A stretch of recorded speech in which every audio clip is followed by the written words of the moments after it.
Évangile de Jésus-Christ selon Saint Jean, chapitre 20, versets 24 à 29.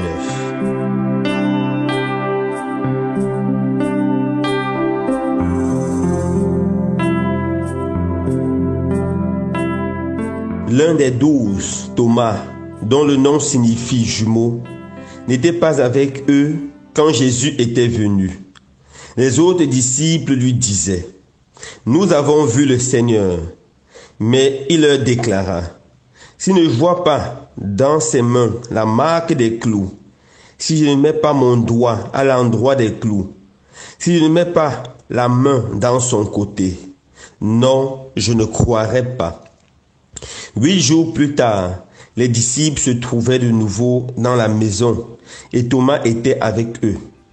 Jésus vient alors que les portes étaient verrouillées et il était là au milieu d'eux.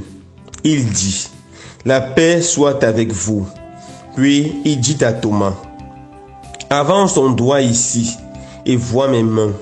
Avance ta main et mets-la dans mon côté. Cesse d'être incrédule, sois croyant. » Thomas lui dit alors: « Mon Seigneur et mon Dieu. » Jésus lui dit: « Parce que tu m'as vu, tu crois. Heureux ceux qui croient sans avoir vu. » Acclamons la parole de Dieu. Louange à toi, Seigneur Jésus.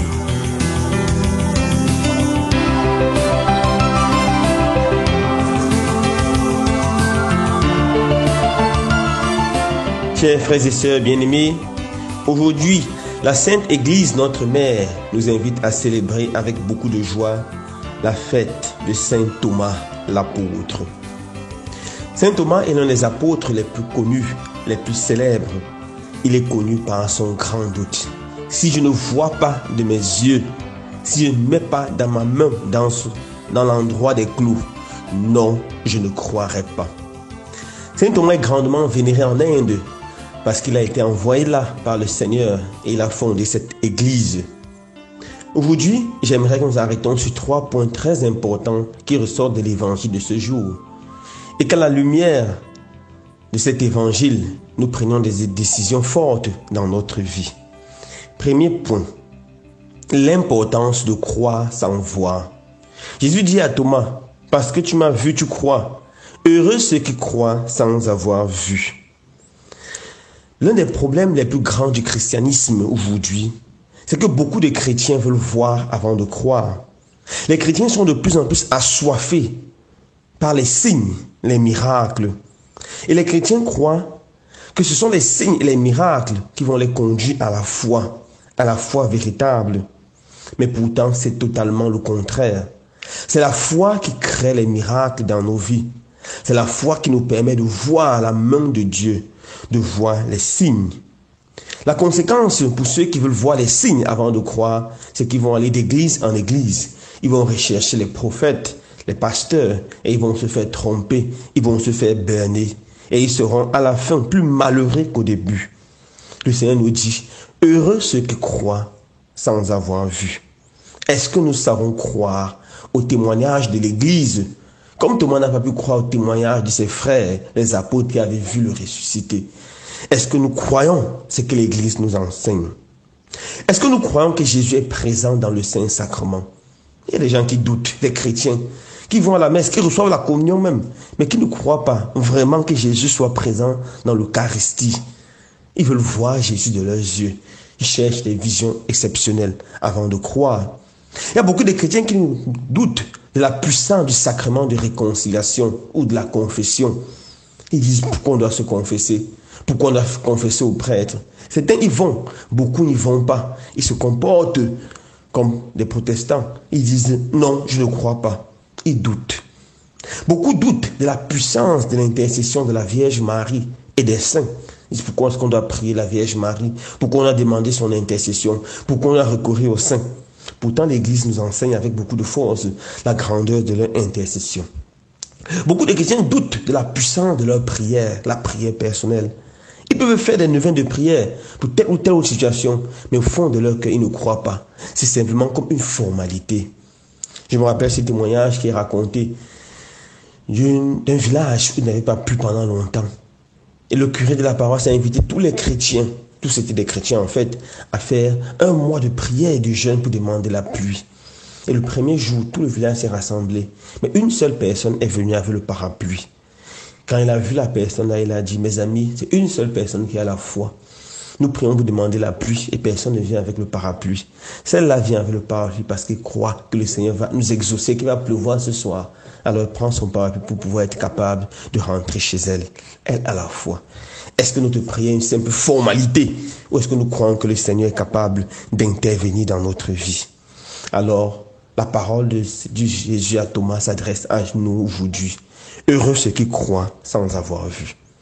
Deuxième chose de belle qui ressort de cet évangile d'aujourd'hui, c'est Thomas, après avoir vu la gloire de Dieu, après avoir vu Jésus ressuscité, s'est mis à genoux et il a fait l'une des plus belles professions de foi de tout le Nouveau Testament.